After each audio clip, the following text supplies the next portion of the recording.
Let's talk some chess. This game is from the man, the myth, the legend, Paul Morphy. It was played in 1857 in New York, New York. Morphy's playing with black pieces against someone named Napoleon Marache, and Marache opens up with e4. Morphy responds with e5. Marache puts his knight on f3, and Morphy plays knight to c6. So now we have these two knights sort of vying for control of this e5 square. Marache puts his bishop on c4, and Morphy responds with a bishop move of his own, bishop to c5. So we have these two bishops that will never meet on the same square, but are adjacent and facing each other, staring each other down. And now we have a move that is rarely played in games today. We have the Evans Gambit with b4. And Morphy accepts the gambit, never one to turn down free material, takes with bishop on b4, and this allows white to play c3. Bishop has to retreat to a5, and now white has this d4 move. So you've sort of sacrificed a pawn, but now you kind of have this center. This is not a great position for white, especially because your king is still on e1. Which means this c3 pawn is pinned. So the c3 pawn can't really be a part of the calculus here for Morphy. And indeed, Morphy takes on d4, which now you have these two sort of pieces attacking the c3 pawn. This is a better position for black already. The best move here for white is to play queen to b3. Now you're sort of eyeing this weak f7 pawn, but instead black just continues to push on with e5. This allows Morphy to play d5 with an attack on the light squared bishop. Luckily for Marache, he knows the rules of chess and plays e5 takes on d6 en passant, and Morphy just takes back with the queen on d6.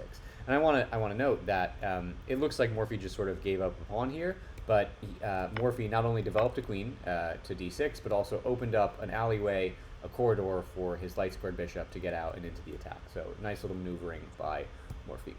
Here, Marache castles kingside, probably a good idea because this pawn is still pinned by the bishop. And Morphy says, well, I want to get my king to safety too. I'm going to play knight to e7, and now my two knights are nicely connected, and I will think about castling soon. White plays a pretty bad move here. He plays knight to g5. The idea, I think, is that, you have the bishop and the knight eyeing this f7 square, but this is really easily defended by castling, which is exactly what Morphy does. Now the rook and the king are both defending this f7 pawn, and this knight is sort of just hanging out here. It's not defended, well, I guess it's defended by the bishop for now, but it can easily be kicked by, it can't be kicked by the f7 pawn because it's pinned, but it can be kicked by the h7 pawn. So just not a good square for the knight. And indeed, white plays bishop to d3. He said, okay, you protected the f7 pawn. How about I try the h7 pawn? But white is making a lot of moves with these two pieces, the bishop and the knight, and he's not developing the rest of his pieces, which is something that you need to do if you want to have a chance against Morphy. And sure enough, Morphy makes a move that achieves a bunch of goals at once, which is always a good thing in chess. He plays bishop to f5. So the main goal here is breaking up this attack of bishop and knight, but you also develop your piece. You develop your final minor piece to a really nice f5 square. And this is also, it looks like you're just giving away a bishop, but it's protected by the knight on e7. And the final advantage is that if white trades, which white does, you get to move up your knight onto f5, which is a better and more threatening attacking square. So Morphy essentially achieved three things with that really nice bishop to f5 move. Here, white puts his bishop on a3. This is a better position for Morphy already, but this is the best move in the position for white. So you're obviously attacking the queen, and you're skewering the queen to the rook.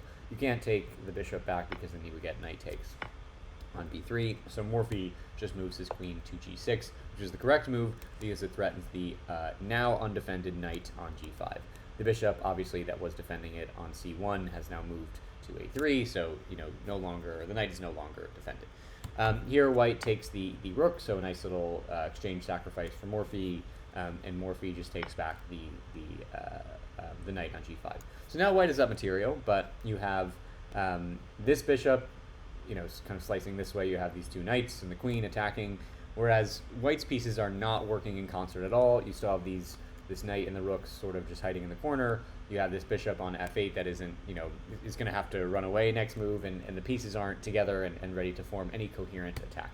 And sure enough, white takes his bishop to a3, which allows finally Morphy to take this pawn on c3. And now this is a dangerous pawn because it's obviously very deep in white's position. It's protected by the bishop, so you can't just take it straight away with the knight, knight to b3. And you have to be worried about forking chances. If the knight gets to c2, then, and it's protected, you're forking the queen and the knight. So a really troublesome pawn to deal with for white. Here, white makes another bishop move, so just moving this piece over and over, he brings it back to c1. This comes with an attack on the queen, and the bishop is obviously protected by his own queen, but Morphy is just happy to move his queen out of the way to g6. And with this queen to g6 move, Morphy is actually laying a trap that will come to fruition later. I'm not sure if he knew that he was laying a trap, but it's Morphy, so he probably did. He probably saw ahead. So just keep an eye on this queen to g6 move. Okay. Now white just makes another bishop move and puts the bishop on f4. So now I guess you're attacking this c7 pawn, even though it's defended, and you developed your bishop, but don't really see the reasoning behind this move. And now Morphy makes a really nice move here, gets his final piece into the game with rook to d8. This comes with a tempo and an attack on the queen, and white doesn't have this queen takes on d8 checkmate, back rank checkmate, because the knight would just take back. And what's really cool about this move is Morphy wants to get this knight into the game. Let's look at this position for a second. Morphy wants to get the knight into the game, but this b4 square doesn't really make sense. You're blocking the bishop, which would allow white to take the pawn. You can't play. Sorry, so I'll just do it out. If you play, knight to b4, then white just takes the pawn and has developed his final piece. You can't play knight to e5 because then bishop takes, and you certainly can't play knight to d4 because then queen takes. So you want to get that knight active, or more active, but you're not sure how. And the way he does it is by playing rook to d8, clearing out this d8 file, and allowing the knight to come to the d4 square. So white is sort of forced here to play queen to c2, lining up the queens with each other. I told you to remember this queen, the black queen to g6 move. And now Morphy has this knight to d4 move in the position, which comes with a tempo on the queen, and the knight is getting in a very threatening position. So just really nice action here between the rook and the knight working together. Just a beautiful symphony concert of pieces working together. The rook comes to the d file, which forces the queen to move, and the only reason the rook can come to the d file is because the knight's protecting it, and this sort of slingshots the knight onto d4. So a really nice combination of moves. So your queen is under attack if you're white. What do you do here? Here white plays queen to e4. A sensible move, I guess. You can't put the queen behind the knight because then you're just, you don't want to be lined up behind this rook. So he plays queen to e4. White is scrambling, trying to save his queen. I guess, you technically are attacking the b7 pawn, although that doesn't really matter. So I want you to pause here and find the finishing blow, the killer attack that Morphy has in this position. So see what you would play as black here.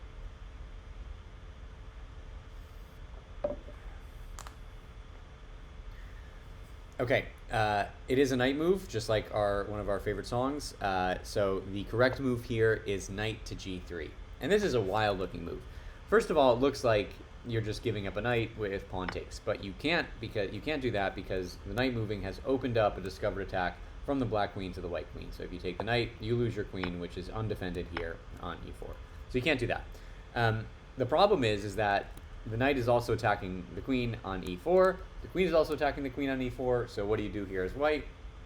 Well, white said, okay, fine. I'll do a queen trade.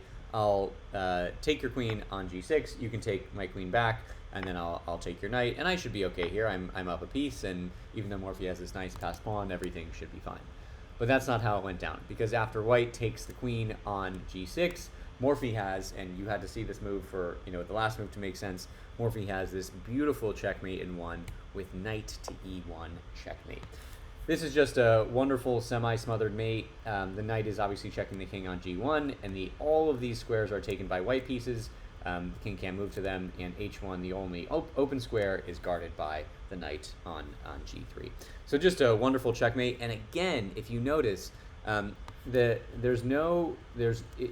it were Morphy's turn here, there's no checkmate in this position on e2 because the queen is defending it.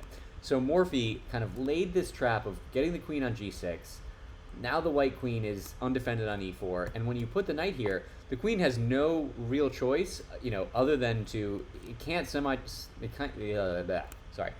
simultaneously defend this e1 square and not be taken by black's queen on this diagonal, right? If you try to move your queen here, then